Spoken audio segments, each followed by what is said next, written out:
મારું નામ ચેતનાબેન છે, આંગણવાડી કાર્યકર, તાલુકામાં પ્રમુખ, જિલ્લામાં ઉપપ્રમુખ છે. પહેલા જે તમે આંદોલન ઉપર છો, શું છે તમારી માંગણીને, શું પ્રશ્ન લઈને ઉતર્યા છો?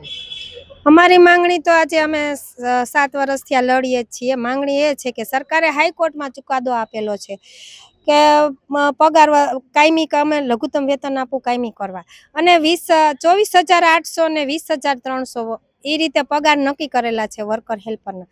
તો સરકારે આજ સુધી એ હાઈકોર્ટનો અમને એ ચુકાદો આપેલો નથી અને કાંઈ કરે, અને એ ઉલટાની સરકાર અમારી સામે અપીલમાં ગઈ છે. તો સરકાર એ નથી જોતી કે કેના સામે અપીલમાં જાય છે. આજે નાનામાં નાની યોજના બહાર પાડે છે તો અમે એ યોજનાઓ ઘર ઘર સુધી પહોંચાડી છીએ અને એનું પાલન કરી છીએ.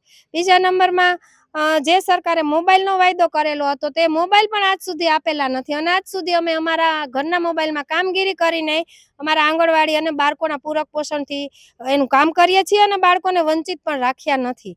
જો આજે અમે આટલી રહેમ રાખતા હોય તો સરકારને અમારી સામે શું વાંધો છે કે અમારે જે હાઈકોર્ટનો ચુકાદો છતાંય અમને કાંઈ આપતી નથી અને એમનો કાંઈ જવાબ પણ આપતા નથી. તો સરકારશ્રીને નમ્રમાં નમ્ર વિનંતી છે કે જે હાઈકોર્ટનો ચુકાદો છે એ સમયસર લાગુ કરે અને અમને કાયમી કરે અને લઘુત્તમ વેતન આપે. કારણ કે જે ગવર્મેન્ટ કર્મચારી જેટલી કલાક કામ કરે છે એનાથી ડબલ તો અમે પણ કામગીરી કરીને આપીએ છીએ, તો પણ સરકારને અમારી કામગીરી દેખાતી નથી અને અમે પણ દેખાના. આજે દિવસે ને દિવસે મોંઘવારી બધાની વધારે છે, તો મોંઘવારી અમને આંગણવાડી વાળાને પણ લાગુ પડે છે. તો 10,000 પગાર છે આજે અમારો, તો અમે 10,000માં કઈ રીતે અમારું ઘર ચલાવીએ?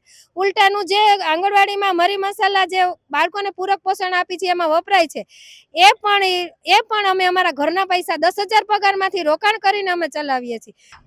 કંચનબેન અરવિંદભાઈ અગ્રાવત, હું આંગણવાડી વર્કર બોલું છું. આ યોજના જે આંગણવાડીની છે એ 1975ની સાલની છે. તો મોદી સાહેબે સરકારમાં આટલી અમારી એક વિનંતી છે કે અમે જ્યારથી આમાં નોકરી કરી 25 પૈસાનું જ અમને આ બધું અત્યારે ચૂકવે છે. તો અત્યારે આટલી મોંઘવારીમાં 25 પૈસામાં અમારે આ પૂરું ન થાય આંગણવાડીમાં. એટલે રાજ્ય સરકાર અને કેન્દ્ર સરકારે યુનિસેફ નામની સંસ્થામાંથી આ આંગણવાડી આવી છે.